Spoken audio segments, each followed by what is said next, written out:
Warning, this podcast has stories of real-life events and true crime that happens every day. These stories may contain adult language and graphic or disturbing details not suitable for everyone. Listener discretion is advised. 132 in Bush, I've got him at gunpoint.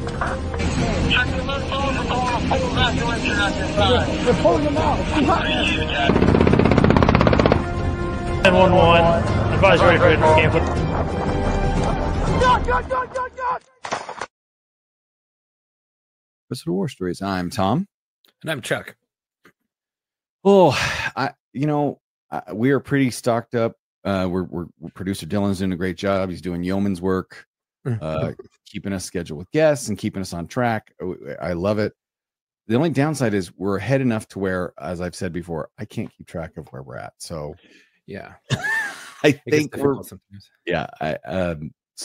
I don't even know, like how do I ask you how you're doing when I don't remember what happened on Locker Room Live? Because it's not going to match ever. No, it's not. What the fuck? Well, it's okay. Yeah. Like I was going to talk to you about this week's Locker Room Live if we're going to have it, and then I realized that's nobody here is going. This will be a month old by the time people hear it. So yeah, who knows? And then in a month from now, probably. Yeah. So as much as I can give you, probably. Yeah. All right. Sure. Well, we'll see. But we are here for another guest this week, and it's kind of interesting. I won't say who, but today's episode kind of dovetails into a message we got a little while back. Well, recently, but by the time you hear this, it will have been a little while back.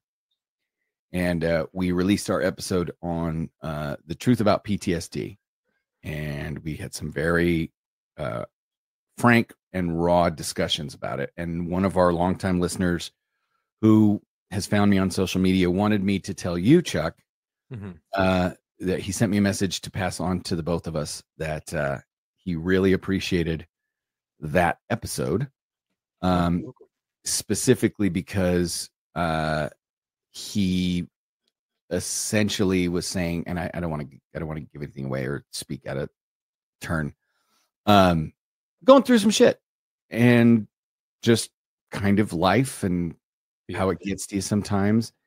And as a result of just the way life was getting to him, this is episode 289, by the way. So this was about a month ago. 6 ago. Yeah, 6 ago. I think. 295. Oh my God. 295, yeah. 6 ago. Yeah, 6 ago. It's 295. It hopefully is 295, unless our numbering system's all wrong. But anyway. Wow. We released it. We were talking to a SWAT sergeant from a police department in Colorado. And he was very honest about PTSD. And I think it was a pretty frank and honest discussion about it. Mm-hmm.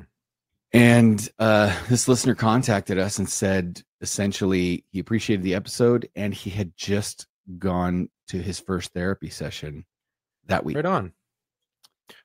Essentially going through some stuff, brought up the past unintentionally, like he wasn't expecting it,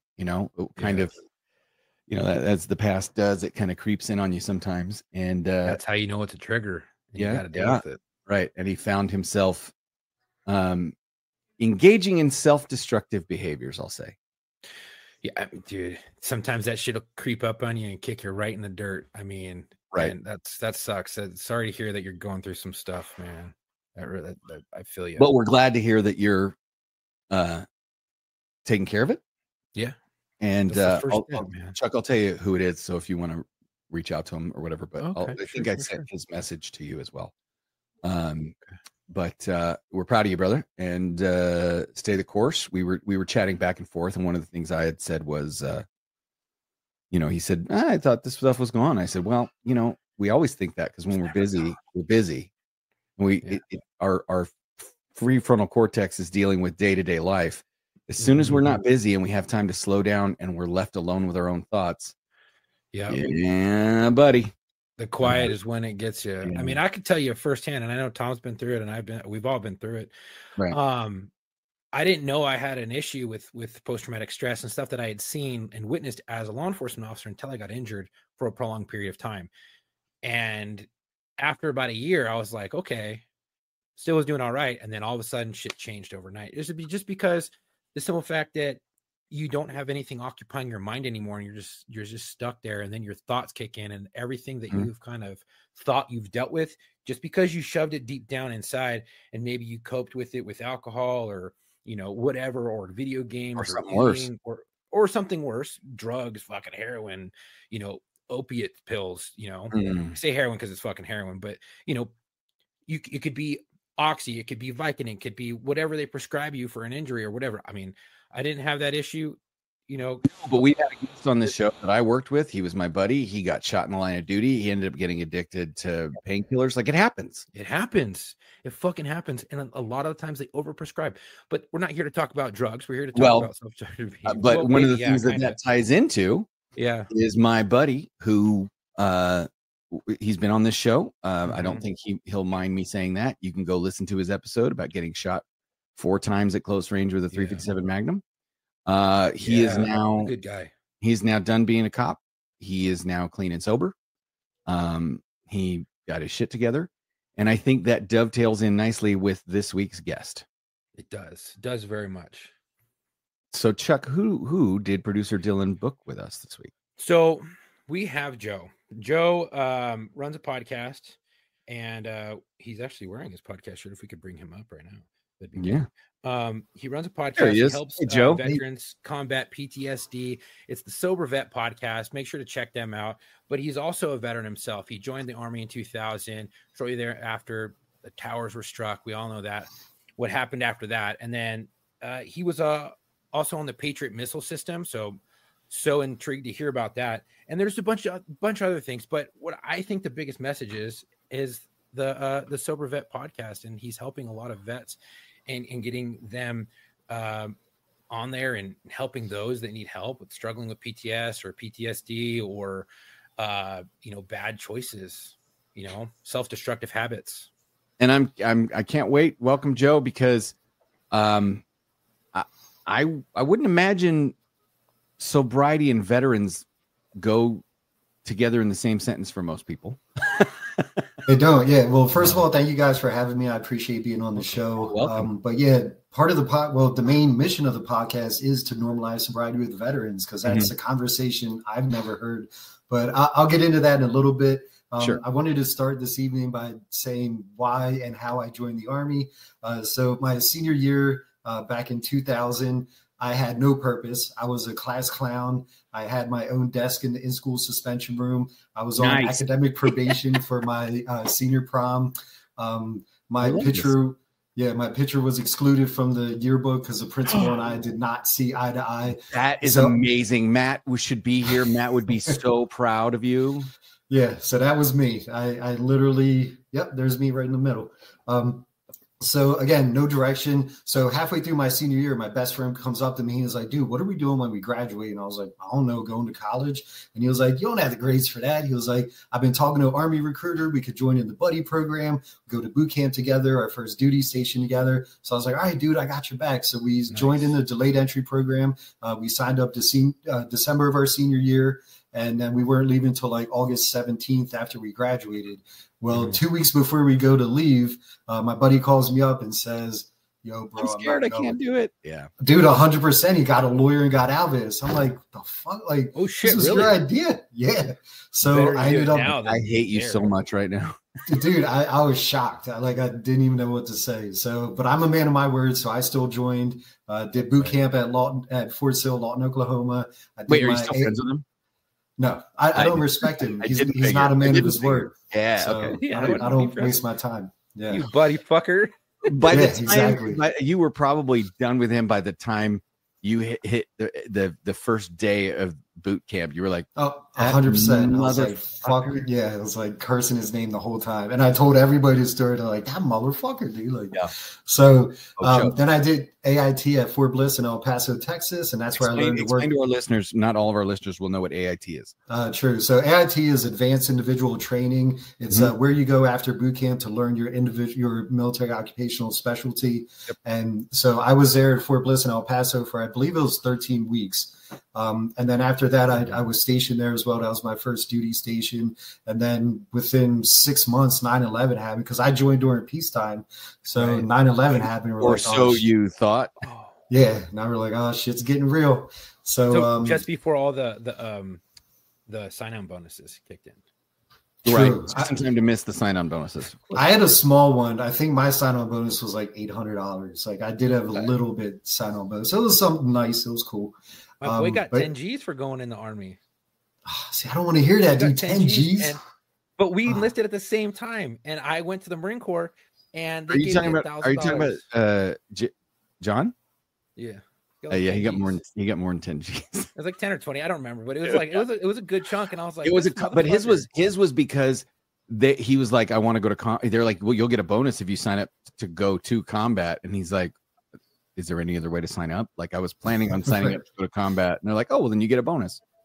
Nice. Good for him. Was he 11 Bravo or what was his MLS? Yeah, he was 11 Bang Bang. Okay. Yeah. And then he 101st Airborne Air Assault Nice. did his first, like, basically he went and showed up at his base, and he showed up for his unit, and they're like, we're leaving in 30 days. You have no time to train. So his first like training was in country. Ooh, God bless him. How's he doing now? Is he good? Yeah, he's a copper here by me. We live near each other. We're good dude, great dude, outstanding, awesome, yeah. Cool. Yeah. So shortly after we railloaded all of our equipment, it went down to Corpus Christi, Texas. Went on a boat over to Qatar. We joined it in Qatar because our main mission, be it air defense artillery, the Patriot missile. We basically protected from any incoming tactical ballistic missiles, Scuds, any airborne threats, if you will, that was coming towards. Can you explain what the Patriot missile system is? Yes. If you don't know what the damn Patriot missile system, anyway, go ahead. So Patriot, I have a tie into it that I'm going to share in a second. As with everything in the military, Patriot is an acronym. It's a phase array tracking radar intercept on target. So basically, it's an 18-foot long missile where if anything is incoming that's airborne, it flies up in front of it, explodes, lets all these little bulletins, like these little pieces of shrapnel, just shred apart whatever is coming in. Right.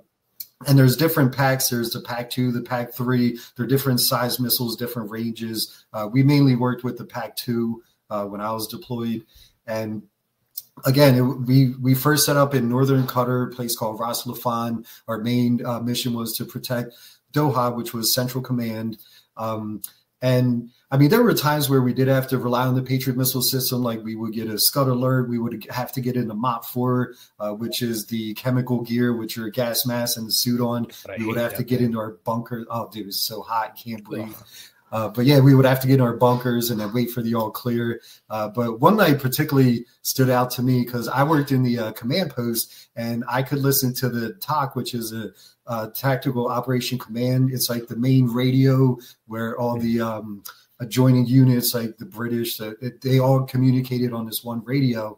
So I was in the command post. It was like 2 a.m. I stepped outside for a cigarette, and I noticed there was like a small Cessna, which is like a 2-passenger plane, kind of doing circles above us. And I'm like, what is it? Like, why is he observing in the middle of the night? So I thought it was weird. So I talked to my NCO, and I was like, hey, Sergeant Espino, there's a plane out here. He comes up. He's like, we should probably call that in. So we get on this radio. We report it to Central Command, and then they get on the horn. They're like, any jets in the area? And this one guy gets on. He's like, yeah, I'm about 5 mics out. So I was like, well, I want to see this. So I go back outside and I'm waiting. And again, this Cessna is just kind of circling at a slow pace. And then all of a sudden you hear his engines rev up and he starts beelining it like away from us. And I was like, oh, the guy must be close. And then this F-16 just does this low flyby right near him. And you could see like the red, white, and blue markers on it. And I was like, that's pretty freaking cool how fast, like we're the Army, we just reached out to the Air Force, and within 5 minutes they were scaring this guy off. And I was like, it was just kind of cool how quick we kind of synced up with a whole nother branch, you know? I mean, that's, you know, like that's the beauty of the armed forces. You guys are going to give each other massive amounts of shit constantly when you're not doing the Lord's work. But as soon as it's time to do work, all that shit goes out the window and you do work. Mm-hmm. Absolutely. So, I love that. Yeah. So as Third ID was moving in on Baghdad, the air threat was diminishing. So we actually loaded our equipment up, went up the Gulf, set up right outside Kuwait City. And we were there only like a month or two. And then Third ID had taken over Baghdad at that time. So the air threat was gone. So then we sent our equipment home. We stayed in country for a couple months just to pull details, help other people that needed help. And then I came back early 2004, and they were tempting me with Germany if I re-enlisted, because there's an air defense artillery base in Germany. And they're like, if you sign up for 4 more, we'll send you to Germany. And I was like, you know what? Like, I survived the war. I came back with my limbs and my sanity. So I figured me and Uncle Sam were square. So I got an honorable discharge in 2004, and then kind of started my civilian career. And one thing that started this, like, I'm going to get to the sober vet, but I think in high school, I drank like normal parties and stuff. Right. But when I was stationed at Fort Bliss in El Paso, because we're in Western Texas, we were right next to Juarez, Mexico. In Mexico, you only have to be 18 to drink. So someone decided, as long as you're on Fort Bliss, you only have to be 18 to drink to keep soldiers on post. So when I got stationed there, I was like, wait, we could drink and we're living in the barracks with like no parental supervision. So dude, we like, again, I was in the ADA, the Air Defense Artillery, but we dubbed ourselves the Alcoholics Defending America. Cause like, dude, our barrack parties were crazy. We would get white girl wasted like every night, dude. Like it was nuts. So like, we would do like Edward 40 hands. We would have keggers in the barracks. Like we would just go crazy, and we were young. So we would still wake up 4 o'clock, do our chores, do PT in the morning, and we were fine because you're young and dumb and you're in the military and your body. Absolutely. Yeah. And it was a blast. We had a lot of fun. I don't remember half of it, but there was a lot of good times down there. I mean, if you remember it, did you really have a good time? Exactly. Right. So fast forward to when I got out. My transition to civilian life was pretty tough. There wasn't a lot of like programs like there are now with the VA to help with that. So I kind of became a recluse. Like I tried to hang out with my friends prior to joining, and they're like, dude, what is your issue? Like your sense of humor is way dark. Like they couldn't relate to like the language I was speaking. Were they civilians? Were they normies? Yeah, they were normies. Yep. Oh, wow. So I started like staying to myself. I would drink at home and not do much, not go out much. And then when I would go out, I eventually met my wife at a bar. We got married about 2 years after I met her, and my drinking was like progressively getting worse because my tolerance was getting higher. And let me guess, you wore that shit like a badge of honor, because I learned how to drink in the Marine Corps. Oh, yeah. I learned how to drink in the Marine Corps. I could kill a fifth of fucking Sailor Jerry in a night. Yeah, and I was 20 years old, and I could kill a fifth of Sailor Jerry. Yeah, okay. So here's the thing, right? Cops and veterans are consistently, and cops who are veterans will attest to this. Cops who have not been veterans and veterans who have not been cops will consistently argue over who can put away the most booze. I believe it. Consistently, yeah. Right? Yeah. Veterans are like, you don't know what drinking is. I learned to drink in the Marine Corps. I learned to drink in the Army. And cops are like, bitch. Right. And so I think Chuck has a unique, the cops who are veterans, or the veterans who became cops, can speak to the fact that I think both sides are pretty much equally self-destructive. It just, when you're in the military, you concentrate that self-destructive behavior into about 4 years. Yes. And in law enforcement, you spread it out over 25. Well, I have to say this, going from the military into law enforcement, had a tolerance that I could drink like that. Right. Then getting into law enforcement, yeah, I already had a predisposition to drink, and I had slowed down a lot due to a lot of different things, competing and things like that in a pro sport, whatever, yada, yada, blah, blah, blah, bullshit. And then, but I started coping with alcohol in law enforcement by myself, which was a big difference. Yeah. And the Marine Corps, we're with your buddies, and you're shooting the shit. You're playing beer pong. You're playing power hour. You're drinking a shot of beer every 60 seconds. You're doing stuff, but you're constantly hanging out with people at parties and chilling on the weekends and decompressing from whatever bullshit you just dealt with the whole last 5 days. And you got 2 days to get it in as hard as you can. Mm-hmm. And then when it switched and everything went to law enforcement, I didn't have that camaraderie like I had in the military. I was by myself because everybody in my agency was spread out over all these geographical divisions and locations in different parts of the city of Los Angeles, different parts of the county, like in Orange County, Hawthorne, different places, Bakersfield, you know, it just, they were so spread out that the guys that you would work with at your station weren't the guys you were kicking it with on the weekends, even though it probably would have been a lot better to kick it with those guys because you probably would have drank a lot less.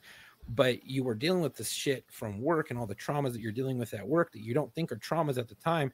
And then you start to cope with alcohol. And you're like, I'll have a little bit. I'll have a little bit. I'll have a little bit, to the point where every night you get home, you're having 2 old fashions before you go down.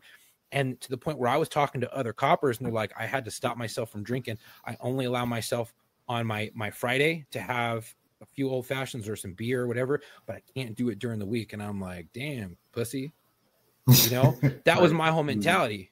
But nobody wants to be totally a pussy. different.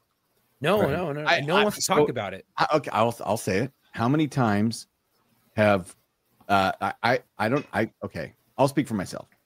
I don't know how many times I have used the phrase rehab is for quitters, or I'm a drunk, I'm not an alcoholic. Alcoholics go to meetings, right? Now, I say that tongue in cheek, knowing full well my grandfather did 33 years in AA. I've got the gold coin, and I've got his final chip that he got before he, like, all that stuff. He was a World War II vet working through some issues, and he became an alcoholic, right? So I know to be watchful of that, right? And I saw myself going down that path, and I'm guessing, Joe, let me back up. Did you see yourself going down that path, or did somebody else have to point it out to you? So I kind of was in denial. And Tom, one fun saying that I say that you didn't mention is drinking before noon doesn't make me an alcoholic. It makes me a pirate. So that was one I used to tell people. Our co-host on the Locker Room, Matt, his dad was Irish. His dad was Irish and said, they can't say you've been drinking all day if you don't start first thing in the morning. Hey, there you go. Yeah. So to answer your question, I knew what I was doing was wrong because, like Chuck was saying, as a civilian, I started with like domestic beers. Then I switched over to like double IPAs, which were like 9%. And then I noticed myself buying a fifth of SoCo, Southern Comfort, keeping it in my basement. And in between beers, I'd run downstairs and sneak a shot. So when I was sneaking it, because I didn't want my wife to know what I was doing, that's when I realized I had a problem, to the point where she was like, how are you so like, we need to limit your drinking, because she would say I would get this look on my face. I would start slurring my words in front of my kids. So she's these like high octane beers, like you're getting way too drunk too quick. So let's limit you to like 3 a night. You could only drink on the weekends, 3 each night. And I was like, oh yeah, I'll do that. But and the then alcoholic in me wouldn't let me. And then you'd go sneak something else in between. Yeah, I would drink 3 in front of her, but if ever I went downstairs, I would have stashes and I would pound a beer. Or if I'm like, yeah, I want to go run out, get dinner, I would grab a road beer and pound it on the way there. Like I was just doing stupid stuff, you know? And it got to the point where like I kept trying to quit, making empty promises. And it got to the point where my wife sat me down and was like, listen, it's us or the alcohol. I'm tired of you lying. Like she ended up finding my stash. She found all these empty Southern Comfort bottles and was like, whoa, what the hell is all this? Like, then she was really concerned for me and still wanted me to quit. And I was like, I don't have a problem. Because again, I'm a business owner. I go to church every Sunday. I never called off work for drinking. Like I was a very responsible alcoholic, but high functioning alcoholic. High functioning, yes. But other people have problems. I don't have problems. Yeah, exactly. Like I'm like, that guy got a DUI, and that guy, like he can't even afford his mortgage because he's spending it all on whatever. And yeah, I kept deflecting and not accepting. So when my wife sat me down and was ready, I have 2 boys. I'm a child of divorce. When she was ready to take my kids and leave me, that scared the shit out of me. So I was like, all right, let's try 6 months. She hit you where you live. Right. Yeah. So that day I quit cold turkey.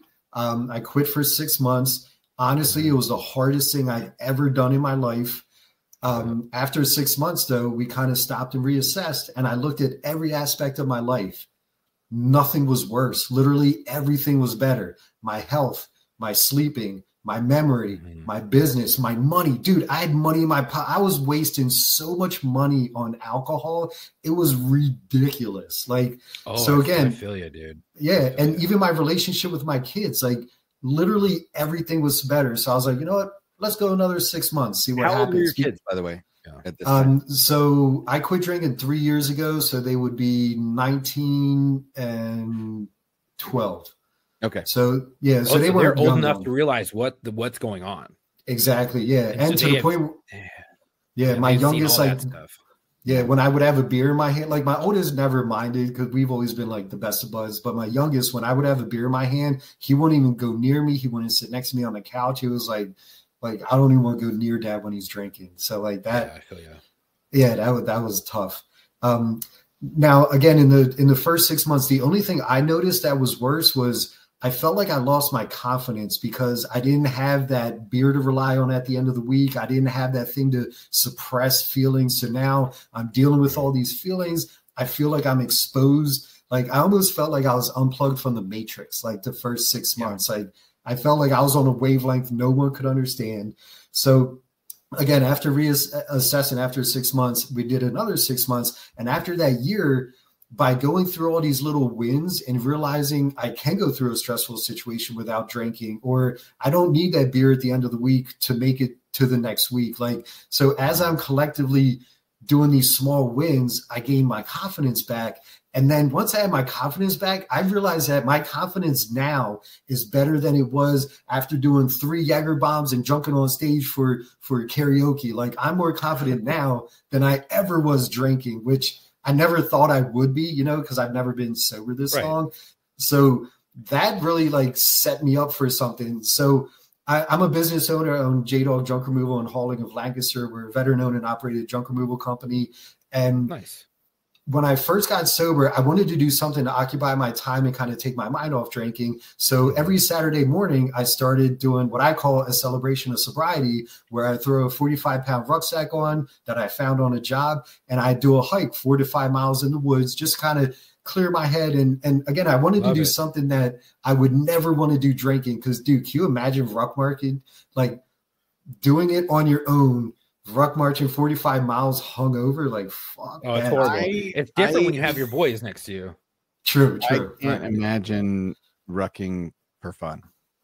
It does sound crazy, but to me, it's very. No. My son-in-law does it too.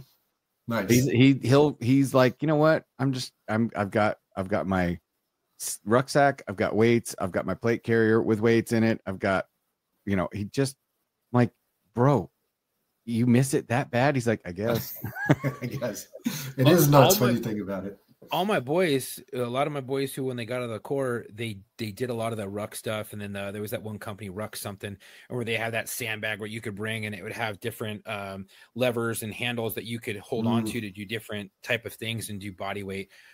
Do like overhead presses, or you could do squats, or you could do goblet squats. You could do all this type of stuff. And they would take it on their rucks and stuff like that. And I used to do a lot of that stuff in CrossFit. And it was honestly, when I was doing it, it was some of the most cathartic shit that you could ever do. And that kept me from drinking and having an issue a lot. And this is not stories, not about me. It's about you. I've worked through my demons. I've done my shit. It's a work in progress. As you see, I still drink a little bit, but probably because I don't want to say like I'm an alcoholic, because I don't think I am. I just think I've had some bad shit that has happened. I've coped with it the wrong way. And I had to find different coping mechanisms to do it. And it sounds like you found a lot of different ways to cope and to show that you have confidence without the alcohol. And I think that's so important for other people to find a purpose, because men need a purpose. Absolutely. 100% men need a purpose. Well, and that's when we're left to our own devices, destructive. Oh, so what do I do? Let's just destruct some shit, including myself. Now, hey. So let me ask you this. So, obviously we've discussed that sobriety is not. I mean, I don't know another subsection of society, maybe frat guys, where their ability to consume alcohol is as much of a source of pride as it is in the veteran police, community, right? Or first responders. Yeah. 'Cause I know firefighters. First responders, yeah, you know, Mm-hmm. and then you add to the fact that I get memes all the time from buddies who are sending memes about how they are fully aware they're self-medicating Mm-hmm. with alcohol. Now, Mm-hmm. they may or may not have a drinking problem, right? Because, and I'm going to be perfectly honest, there are people that can take Vicodin. There are people that can take Adderall. There are people that can smoke recreational pot. There are people that can have the occasional cigarette. Not every substance that is physically addictive will end up with you physically addicted to it. Some of that shit depends on you, right? There's Right. outliers for sure. Right. Predispositions and things like that. So when you decided to do this and get sober, obviously it was for your family. Your family is more important. Right. Family first, right? I mean, I'll tell you, my wife, you know, and seeing me suffer physically and emotionally and mentally, you know, is a big reason of why I made changes in my life and did things in my life that got me to where I am. And we do things for family, right?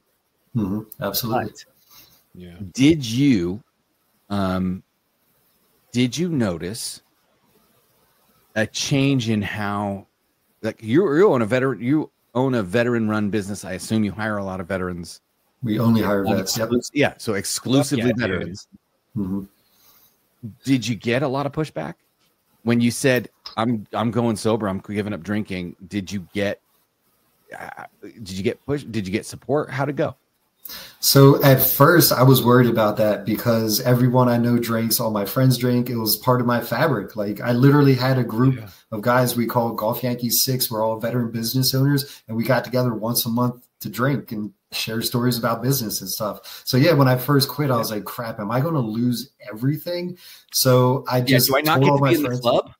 That Right, must have right. been scary, dude. That must have been It was very scary. Absolutely. So, Yeah. but what I did was I chose to be 100% honest. I was like, listen, here's where I am. I'm an alcoholic. I've been sneaking this. I can't just have one drink. I'm balls to the wall. If I have one beer, it turns into 30 and shots and whatever I could do. So my wife gave me an ultimatum. So I'm doing the right thing. I'm saving my family. I no longer drink. If you guys want to drink, feel free to, but just don't even like tempt me with it. Dude, my friends showed up in a way I never thought they would. Not only were they supportive of me, not one person gave me shit. And you know, Vet, we give each other shit about everything. Mm-hmm. No one gave me shit about it, to the point where I was 2 months sober. One of our Golf Yankee 6 meetings was at my VFW, and we were watching the Eagles game on a Sunday. And when I told my wife, she was like, "You're not going."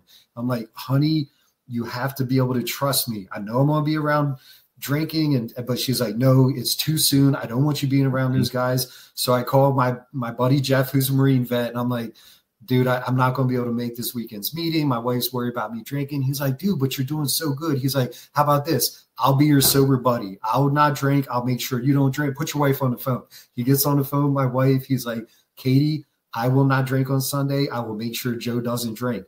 Like, how cool is that he stood up, especially during a football game? Because, dude, that's hand in hand watching football, drinking and shit. Especially during a Birds game, bro. Come on. Absolutely. Without answering, not without answering, but without telling me if you do, because I think I have a theory as to why that you got that response.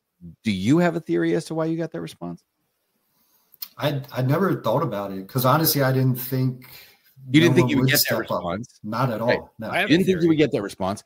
And I obviously I had some questions about what kind of a response you would get. Chuck had some questions about what response you would get, because that's why we asked, right? That's part of why we do the show, is because we know what questions to ask.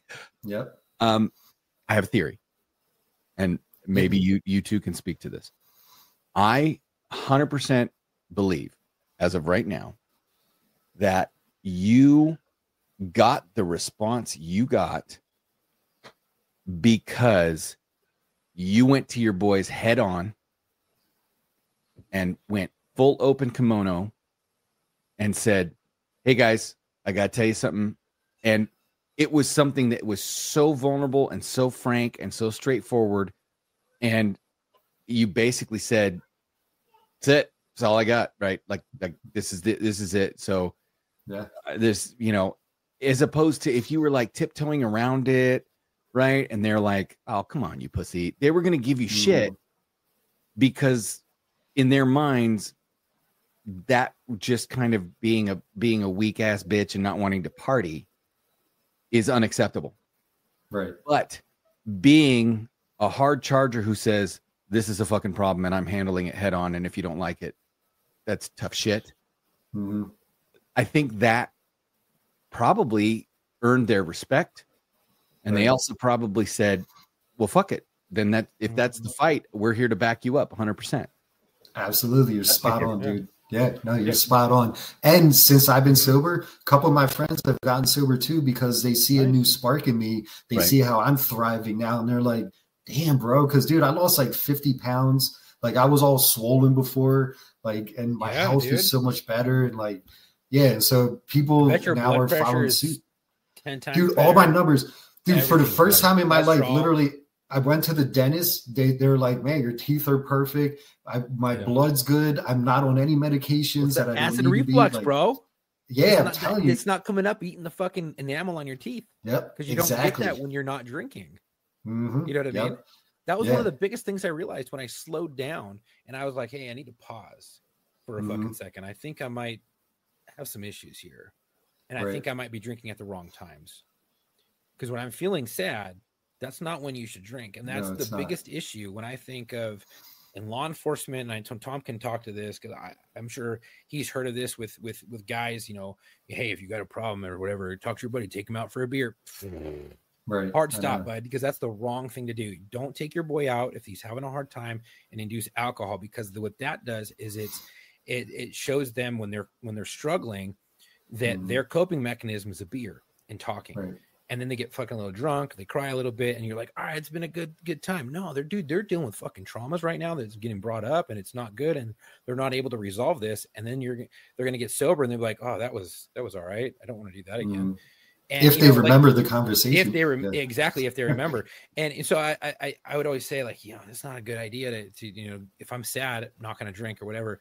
But if I had a friend, a boy, who was like, hey man, I'm struggling. Cop, vet, whoever the fuck, I can't be hanging out, we can't be drinking. I'm like, hey dude, come over, we're not gonna fucking drink, we don't need to go over there, you and I can kick it here.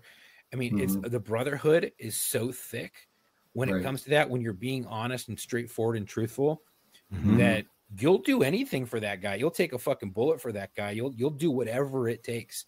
And this is no different. This is no different than taking that bullet or being like, hey, this is a dangerous situation. Let me protect you and make sure that you're fucking safe. It's the same shit. Exactly. And we have that brotherhood and that honor, from serving, that it's above all else. And I can tell you this, I can guarantee you, most of your boys were probably in the back of their mind, they were struggling a little bit too. So when they saw you do it, they're like, fuck, that's a vote of confidence for them. So they're like, hey, you know what? If he's doing it, I'm going to do it. We're all going to do it. And I wouldn't be surprised if you have more who follow suit eventually.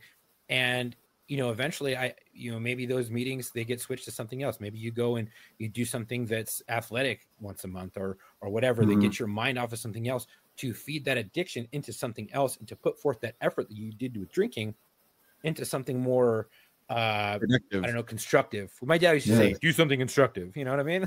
Same shit. Yeah. Or something that serves you and just makes you better. Absolutely. So back to the ruck marches. Yeah. When I'm in the woods, I would get a lot of inspiration for videos for my business, ideas for my bid. I would always rely on that time alone with Mother Nature as a background to really inspire me. So when I first got sober for like almost a year, I would do these ruck marches and I had zero inspiration. So God was a big part of my sobriety path. And I finally got fed up and I kind of called God out. I was on a ruck march and I'm like, God, I'm almost a year sober. I'm an able body. I know a lot of people. Use me for anything. Whatever you need me to do, just use me. You let me be a conduit. Boy. So I'm challenging him. The wrong thing, didn't you? but it's such the right thing. So literally on but that you know hike, what I mean? Like you asked for it, and he's like, okay, really? yeah, 'Cause I'll give it to you.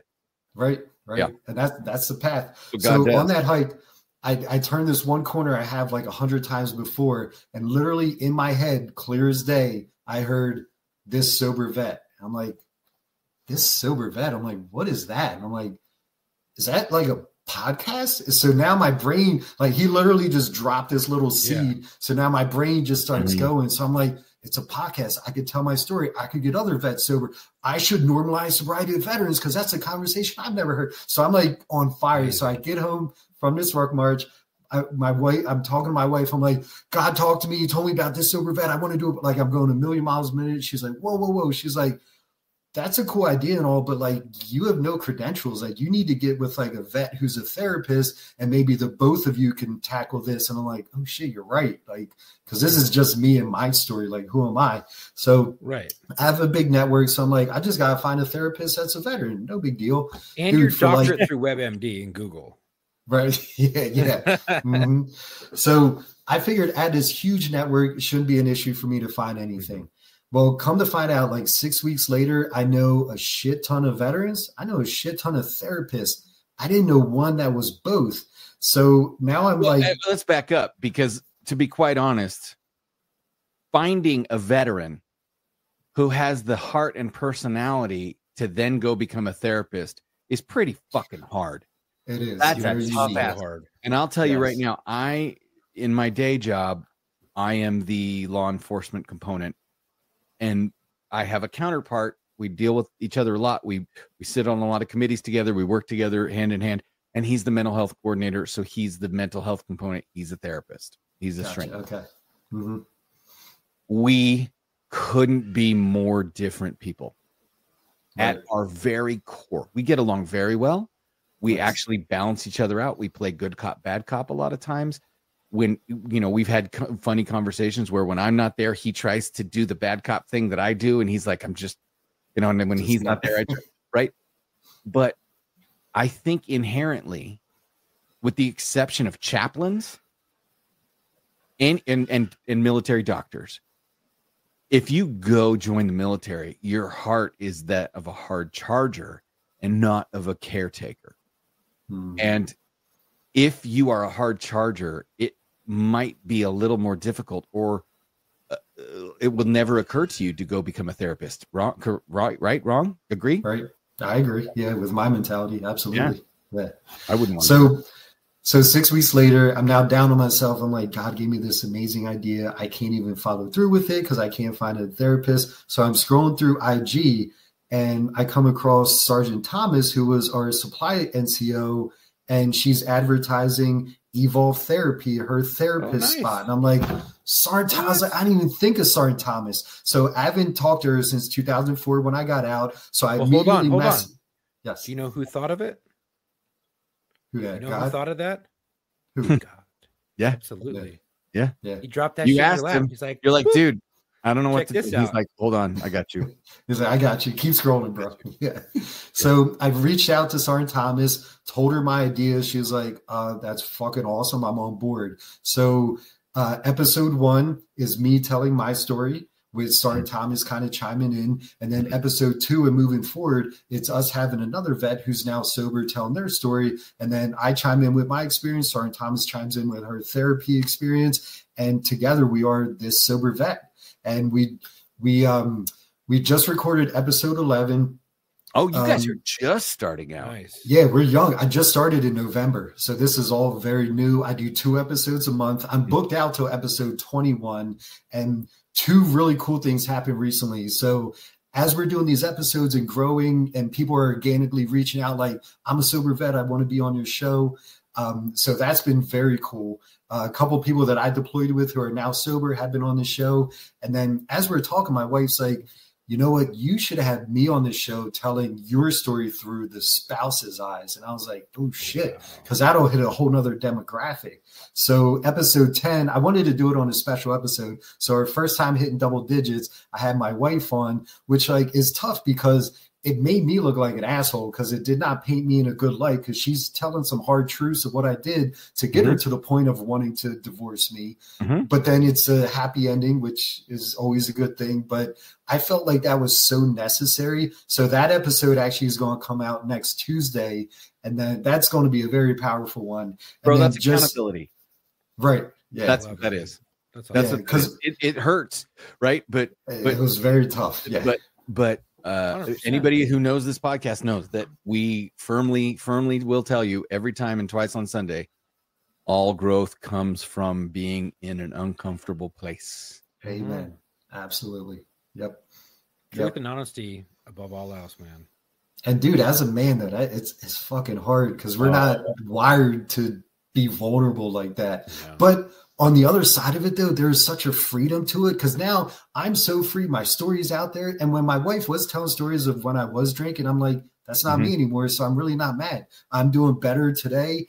And like, I'm never going back to that. So tell that story. Let others hear that, because if they could relate to that part, then maybe they could go, oh shit, like that's what I'm going through right now. Like maybe I do have a problem. So if me being vulnerable can help people change their lives for the better, dude, so be it. You know what? I'm going to throw you a tongue-in-cheek meme that I saw. The meme was designed to be tongue-in-cheek, but I think that it kind of applies to this situation. Okay. In the sense that I could see a world where if you embrace, if you're a sober vet, sober cop, if you're trying to, what is it? Mel Gibson called it hugging the cactus. Oh, right? Yeah. Yep. I've heard that. Hugging the, like, you're hugging the ugly part of you, right? You're making peace with it, right? Shaking hands with your demons, whatever analogy you want to use. I saw a meme that said, if you're trying to come at me and talk to me about the shit I did when I was drunk, I'm not responsible. That wasn't me. Yeah, you need to don't come at sober me and complain to sober me about what drunk me did. I wasn't there. I'm not responsible. Right. Yeah, exactly. And I know that's supposed to be a tongue-in-cheek meme, but the point is well taken, that if you're living in that place, it's not you. No. It's medicated you, right? It's yeah. And hey, this is coming from a guy who firmly knows and I've had many friends. We've talked it through. Like, not everybody who starts having a drinking problem has to get completely stone cold sober, but some people, that's the only way. Right. Yeah.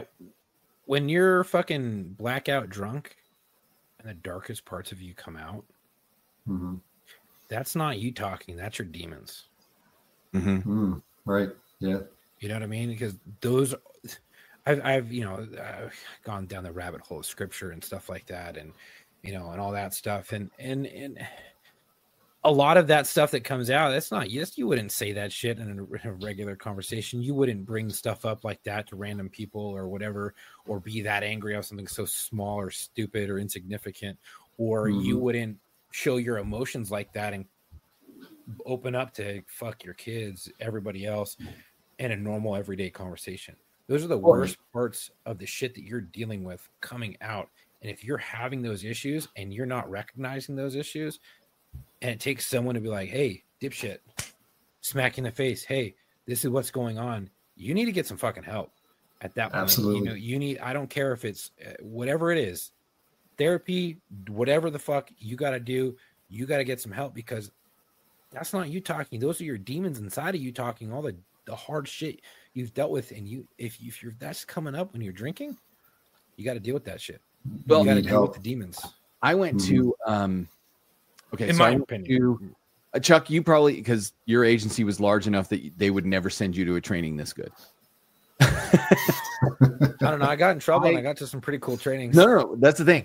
Getting in trouble is the only thing that's going to get you sent to training at your agency. Being a standout, like, good cop was one of the things that got you sent to training at my agency. It's the difference between a big agency where they don't want to spend money on training unless they have to say, well, he was the problem, we fixed it. My agency, they're like, oh, you're good, let's make you better, right? Doesn't mean we didn't train the fuck ups too, but I got sent to a DUI training. It was a week long. It was 5 days just on DUI, right? Wow. It was so in depth. We had to do a wet lab where 3 people had to go in a controlled environment and consume alcohol under measured circumstances and go back in. And like, it was in depth, right? One of the people that spoke at this DUI class was the Navy doctor who performed Betty Ford's intervention.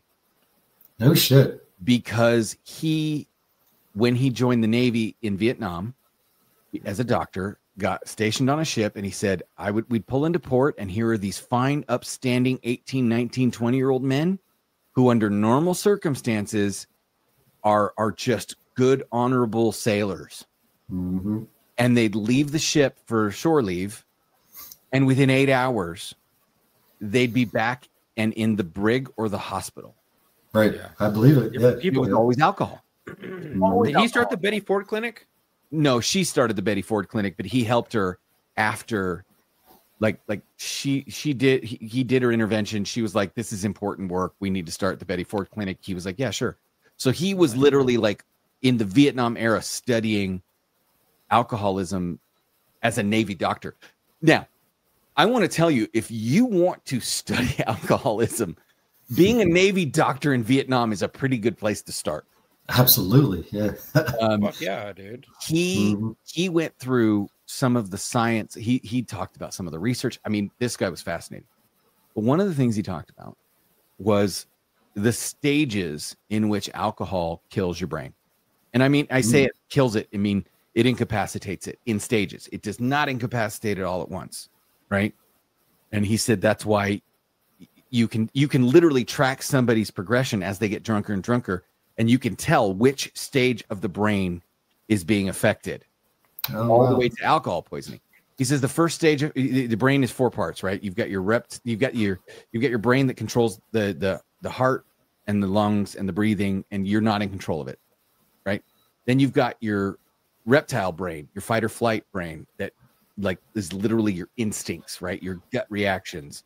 Then you've got your, part of the brain that controls desire and emotion and all that. And then you got the prefrontal cortex, which is the decision-making part. Okay. And he said the decision-making part's the first one to go.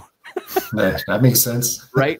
Yeah, so you start drinking, and the first part of your brain to get drunk and go away and go bye-bye is the prefrontal cortex.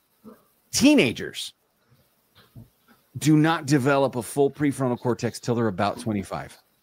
Which is why teenagers possess all of the emotions and all of the size and physical traits of an adult and none of the decision-making powers.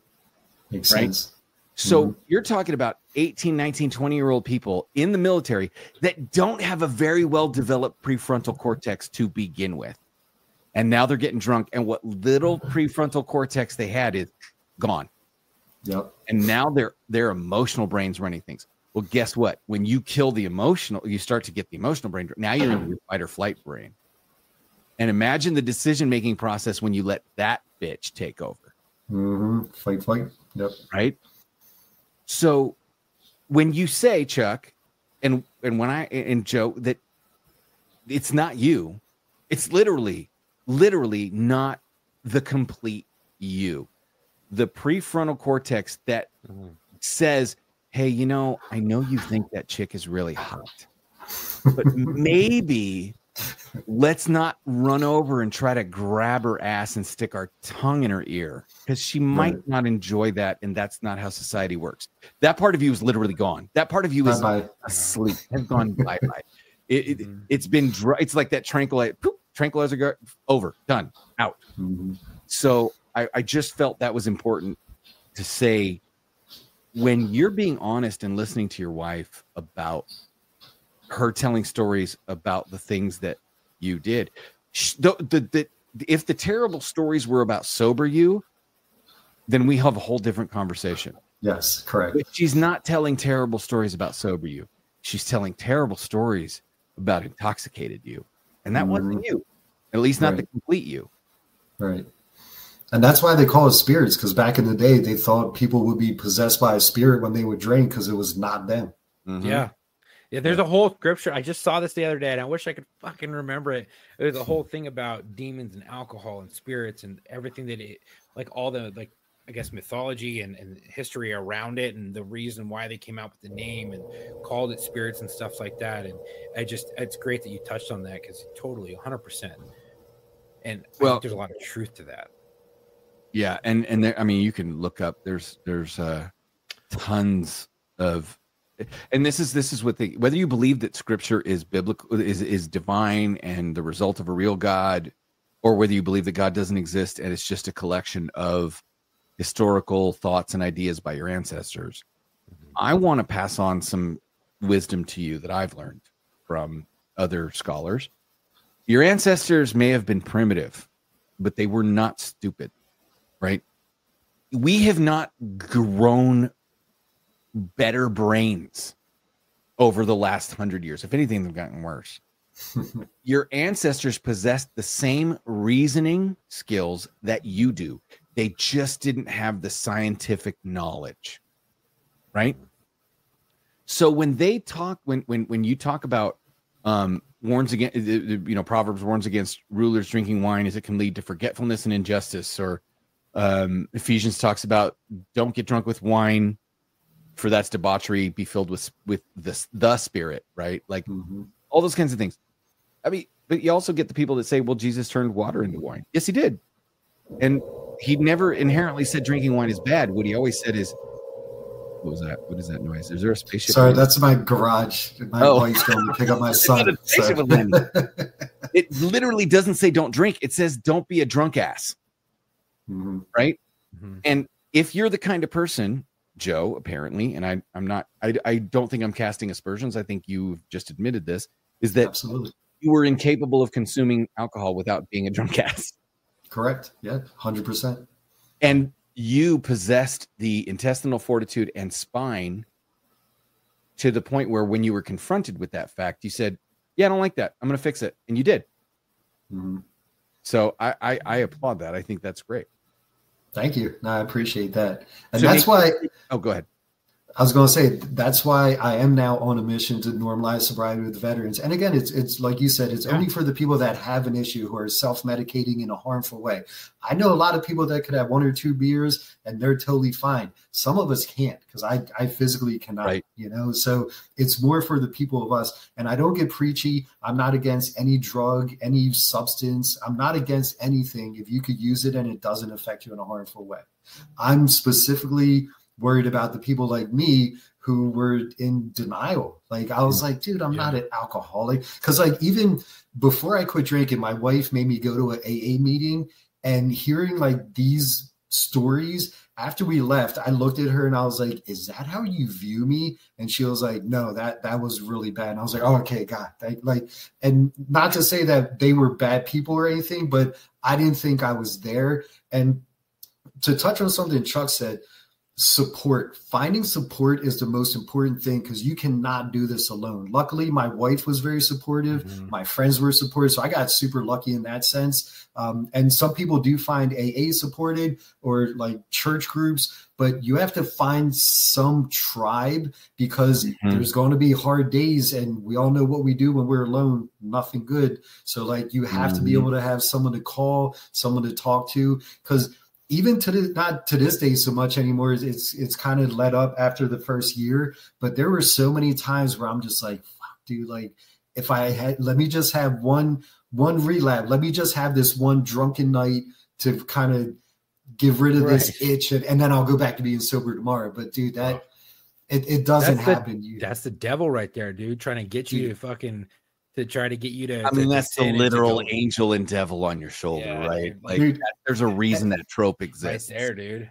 And to solidify what you guys are saying, so again, I do junk removal. Well, one day my partner was sick. He had like the flu or something, and we were wrapping up an apartment clean out, and everything, all the other items were small enough for me to do by myself. So I was like, dude, I'll just knock out this apartment clean out. So I'm doing the kitchen. I'm getting all the cabinets done. Open you found the fridge. A secret cachet of whiskey. Dude, in the fridge, as soon as I opened it, I was kidding. Oh my God. Go ahead. Dude, it was a 6-pack of my favorite beer. Oh my God. And immediately Devil's like, no one would know. It's right there. You're alone. Angel's like, Joe, do not do it. And I'm like, fuck you, Satan. Like, I literally grabbed a 6-pack and smashed them all in the same. I was like, I don't even want to be tempted with this. Mm-hmm. But I knew immediately that was Satan because I was alone and I'm vulnerable. Yes, but immediately I was like, not today, Satan. Like, no, I rebuked his ass. I was like, fuck that. You know what I thought was crazy is that you talked about how you got sober and then things happened and got better, and then all of a sudden one day you're like, give me a fucking purpose, and the podcast was born. Well, I was going through some stuff. I'm going through my own personal shit, and so I went down, like I said, I went down that rabbit hole of scripture and stuff like that. And it's basically that you're that old saying, it's always dark before the dawn, right? Mm-hmm. Absolutely. Well, Satan always fucking tries to get you and tries to make you sin or whatever it is, try to get you to fall off the wagon, relapse to whatever the fuck or whatever is going on. You go through some really hard times before shit gets better. And that's also God testing you. From what I've been reading and watching and things like that, God's testing you. You're, and you can correct me if I'm wrong. You go to church probably more than I do. And there are times in your life that are going to be super hard, but it's teaching you certain lessons in that hard times. And when you make it through that and you get glorified with all that good shit that's coming to you at this point, you know, you're going to be rewarded with some certain things. You know, I'm not saying, you know, you're having a hard time, you know, you're going to get rewarded. I'm not saying it's like that. It's not like, oh, well, you're going to get $1,000 or you're going to get $1 million. No, I'm not saying that shit. It's, you're going to go through some fucking hard times to see the light and to see your fucking purpose and to know what's going to make you whole and make you feel whole. Right. And it's going to make you, give you that purpose. And I think that you went through all those hard times and showing you and all those temptations and things like that happening, even when shit started getting better, all those temptations and shit started happening. And then you're like, I need a fucking purpose. And then God's like, you learned the lesson. I'm going to give you this purpose. And I think that your podcast and what you're doing, especially with finding that vet therapist, which basically fell into your fucking lap. Absolutely. Which you probably would not have been able to find anywhere else because that's a really hard find. I think that is all rewards to you. You hear of people tithing and things like that, and they bring their first, like a farmer will bring his first crop and he'll tithe that, he'll give his whole first crop to the church, and the next thing you know, you hear the stories, he's like, I've never had an abundance of fruit like this or whatever crop this is, because he gave it all to God and to Jesus. And then I think that's kind of what's happening with you, and not to get super biblical or you know whatever in this podcast, but I think that's kind of what's happening in my eyes, in my personal opinion. Granted, this is my opinion, that's happening. You asked for a purpose. You went through all these hard struggles and triumphs or tribulations, and now you have your triumph, and things are starting to look good. And now you're reaching out to people and you're helping people, and you're getting exactly what you asked for. Well, and you're saying not to get all biblical, but I'll full on get biblical, and I'll tell you 100%. If you get out of your own way, God will do amazing things in your life. So Amen. I'm just, Amen. I don't even want to, I won't mince words. Just ask for help and then get out of his way. Because the only reason why I say biblical is because I'm not a biblical scholar or anything. I'm not a priest, and I haven't even read the full Bible, just from what I know and what I've seen. You know how many people, I will probably venture to say that 95% of people who identify as Christians have never read the whole Bible. I agree with that. Period. Yeah, sure. I agree. End of story. It's long. Just to get through some of the Deuteronomy and Leviticus and some of the laws and the family tree shit. Like, I've skipped entire sections because I'm like, I don't need that. So don't worry about it, Chuck. The bottom line is, if you have a walk with God, share your story. Period. End of story. So we don't have we're not a Bible podcast. We are a cop, veteran, first responder podcast, but we are also not afraid to speak our opinions. And the bottom line is that if you and AA, anybody who's in AA will know this, surrender to a higher power, right? What they're saying is there's something out there bigger than you. Get out of its way. Right. Yep. Right. And you know, the mountain that's in front of me right now, which this is a big climb, but the more I think about the mission that I'm on, the more I see that a good byproduct of this will be, I know that 22 a day isn't an accurate number, but whatever the accurate number is of veterans who take their lives per day, an alarming percentage of them, like over 90%, have some sort of substance in them when they're making this horrendous decision.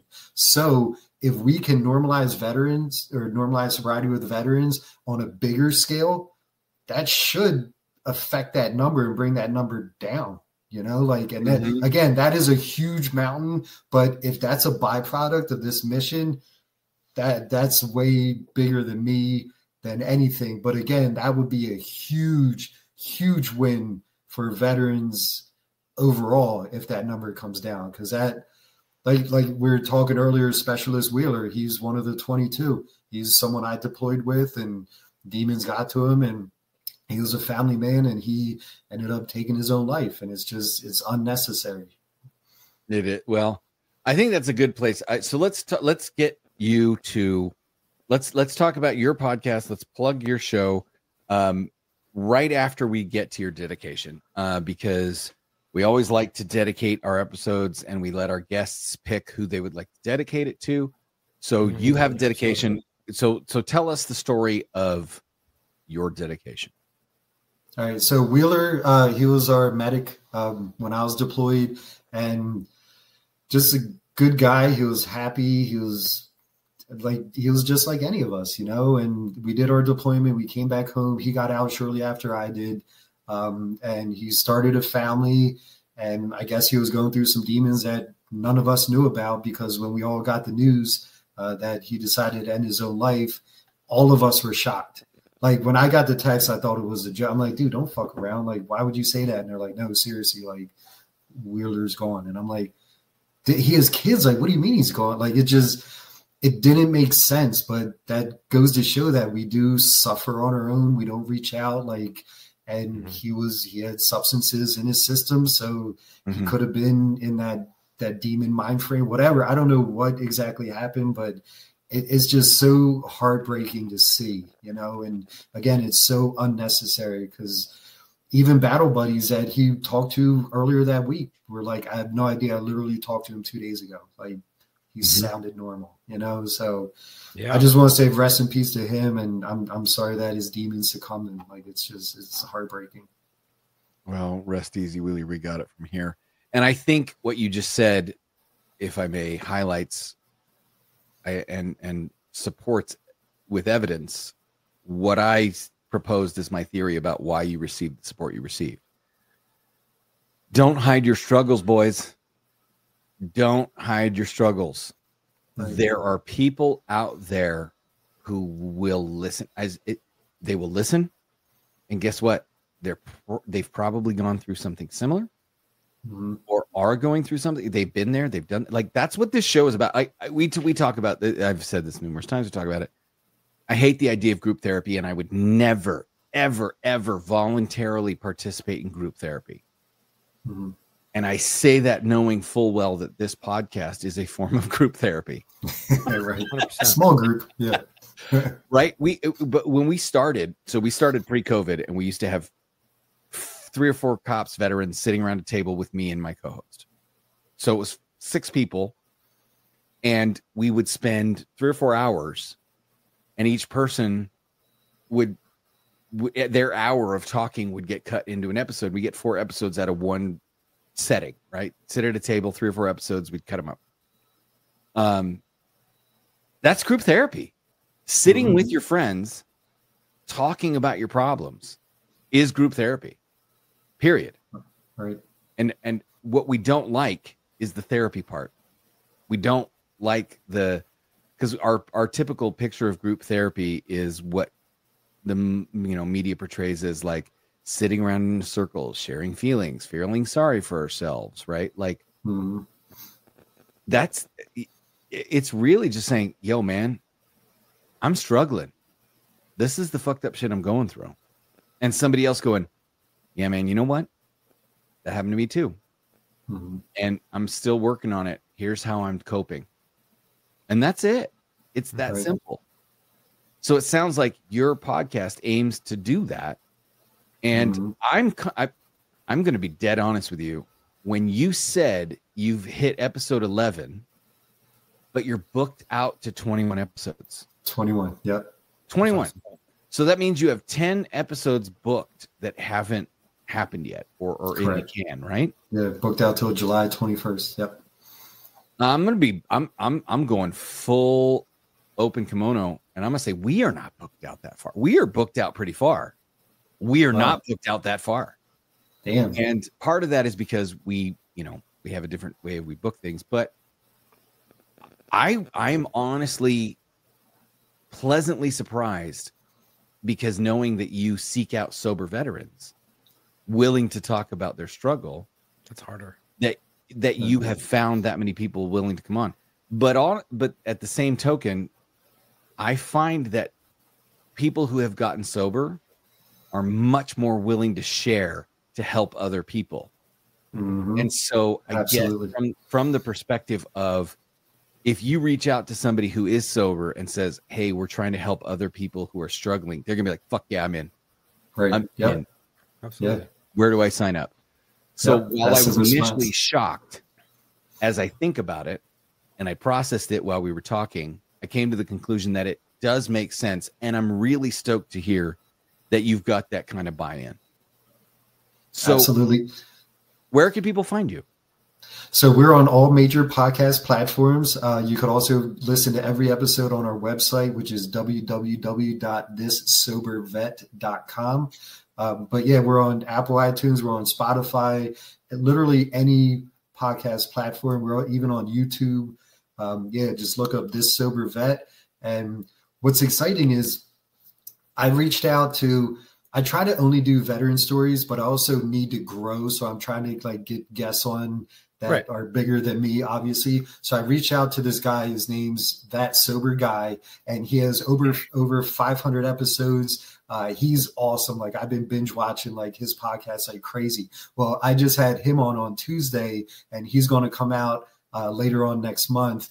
And the episode went so smooth, and he afterwards we had to wait for his part to download, and we're just shooting the shit. And he's like, so how many episode, what episode am I? I was like, you're episode 11. He was like, 11? He was like, dude, you that you're doing this you've been doing this your whole life. He's like, I thought you've been doing this as long as me. I was like, no, dude, I just started in November. And he's like, holy shit, dude. He's like, when I was on episode 11, I sounded like such a noob. He's like, dude, you're going to go far, man. It was cool to get that positive reinforcement. Oh no, you've got someone as big as him. For sure. Yeah, you have got the gift of gab. And to be totally honest, we would love to hook up with him and give him a platform as well. Yeah, absolutely. Producer Dylan, set that up. Or maybe you know what we should do? We should have a crossover where we all sit and discuss it. Maybe have him on your show, because we've offered to come on, and so hopefully Chuck and I will be able to come and chat with you on the Sober Vet podcast. This Sober Vet podcast. Yep. And we've been doing this for 5 years. We have literally interviewed people who are pre-struggle because they just started their career, mid-struggle where they're coming on and talking about their hardships, and post-struggle guys like you who have come through it and figured out how to deal with it. And Chuck's been honest on this show today. I've been honest on this show previously. Everybody struggles. Chuck has struggled. It's not, you can't deal with human misery for a living and not have it affect you. Not at all. Right? I heard a long time ago, and it was quoted in a TV show. Police work is like navigating the sewer in a glass bottom boat. And at the time, I found that analogy to be accurate, right? You're in the shit, but you're untouched by it. You're looking at it, you're experiencing it, but you're untouched by it. I think it's more accurate to say it's like navigating the sewer in hip waders. Oh, there you go. Because you are waist deep in shit and trying not to get it on you. Wow. Yeah. Yeah, for sure. And it's gonna get on you. not going to work. It's going to get on you. Oh. The question is, how do you deal with it when it does? Yeah. Right. So I appreciate you coming on, Joe. Let's give you closing thoughts, man. Let's talk about this Sober Vet podcast and what your closing thoughts are about problems and how to deal with them. And for our listeners, and I'm gonna tell you right now, there may be someone, based on the story I told at the beginning, there may be someone that this is the episode they need to hear. Right. So here's your chance. Shoot your shot, brother. Okay, cool. All right. So if you are self-medicating in a harmful way, if for any reason you think like, do I have a problem? Even if no one else has brought it up, if you cannot limit yourself to whatever vice you're on right now, if you need your vice to face anything else, that means you have a problem. First step is you have to accept it. Second step is seek help. Again, you will never do this on your own, whether it's AA, whether it's a buddy, whether it's church or wife, whatever it is, seek help, because you need an accountability partner. You need somebody to lean on, because shit is going to get tough. Like I said, I'm 3 years sober. I'm a war veteran. I'm a business owner. I'm a father. I've been on a reality TV series. Like, I've done everything in my life. Wait. Whoa. Reality TV. Yeah. We won't even get into it. I don't want to derail you, but this is some shit that, as producer Dylan, you're fired for not being able to tell us this ahead of time that we can. It's on my LinkedIn page. Yeah, I was on a show called. He just didn't put it in our notes, so yeah, he's on probation right now. Go ahead. Yeah, so I was on a show called Operation Hidden Treasures. It follows us as J-Doggers, how we get back to the veteran and even civilian community. Oh, nice. And if you have Tubi, which is a free app, you can find it. Have Tubi. Yeah. So they filmed 10 episodes, me and my crew on 9 of them, and watch the show, because you'll see me in my drinking stage. I was like super fat back then. So, but it's still me. And yeah, I mean, 9 episodes. It was a great show. It aired on the Discovery Channel and the American Hero Network. Such a cool experience. It was awesome. So anyway, I've done through all these things in my life. The hardest thing I've ever done was get sober. But at the same time, it literally is beyond the most rewarding thing, because it has changed every aspect of my life for the better. If you can have the intestinal fortitude to get through that first couple months and start seeing the benefits of sobriety, I'm telling you, you will never look back. But it is a scary thing to face, because you're going to have to, the way I describe it is, I beat Joe Yurick. No one else in the world could ever say that they beat Joe Yurick, but I did. It was the hardest thing I've ever done, but it's the thing I'm most proud of. And it's been the best thing for my family life, my personal life. Just every aspect of my life is better because I beat Joe Yurick. So if you're struggling, just look in the mirror, know that you can beat yourself. And to simplify it, your strength is in your choices. You're choosing to go to the store. You're choosing to buy that beer. You're choosing to buy that drug. You're choosing that. So you can choose to do better. You've lived your life this certain way. You know what path that gets you. If you want to be somewhere you've never been, you have to do something you've never done.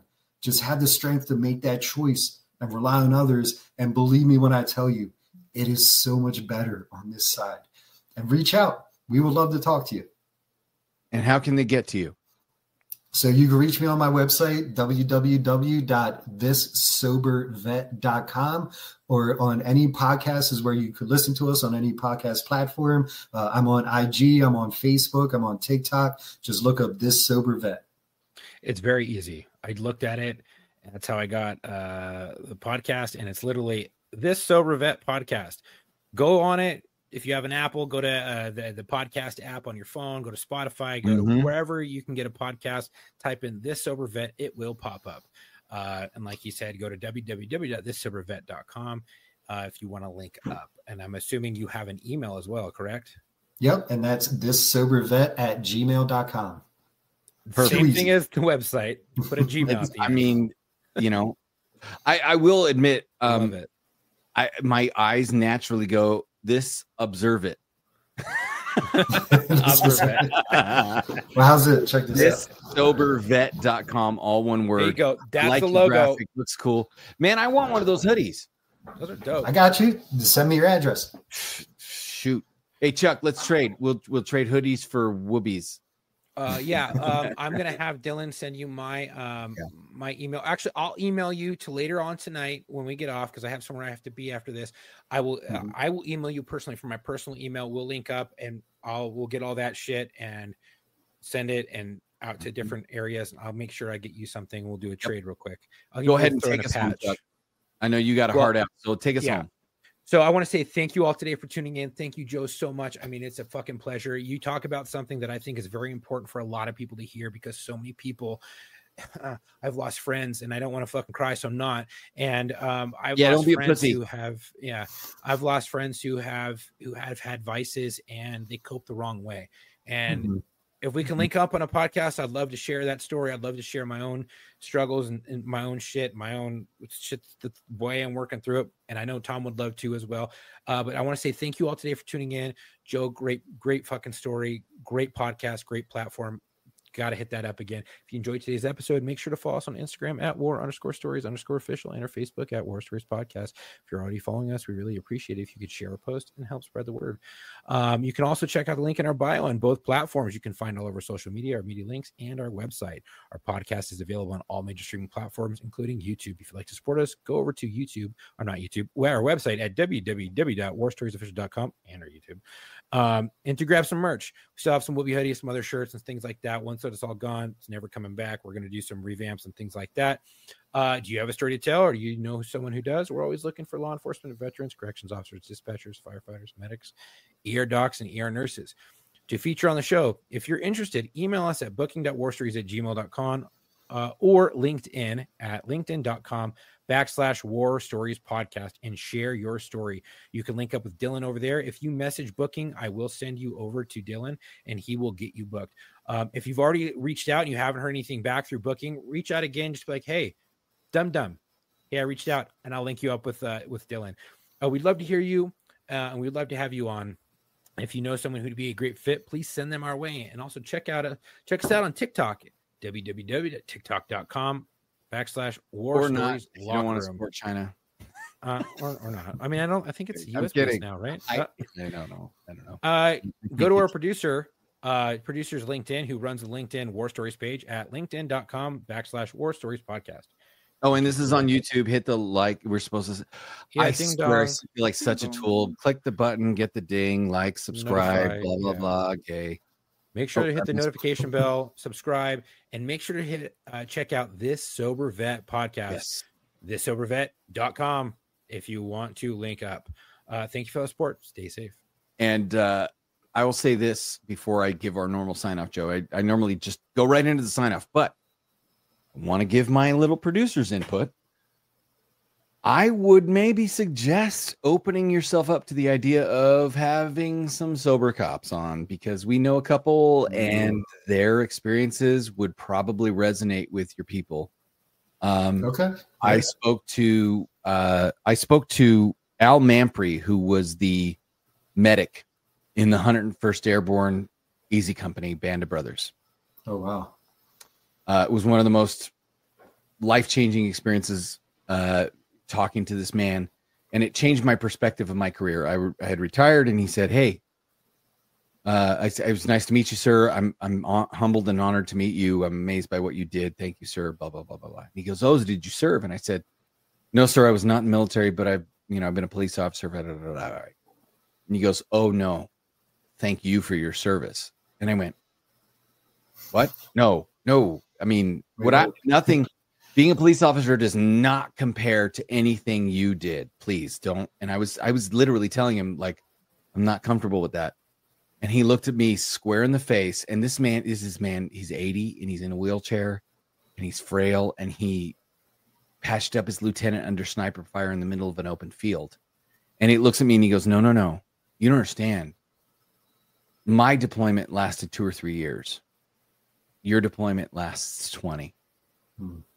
Right. And it was like this moment of holy shit. Wow. I never thought of every shift out there on the street as a cop, as a deployment, but that's the way he did.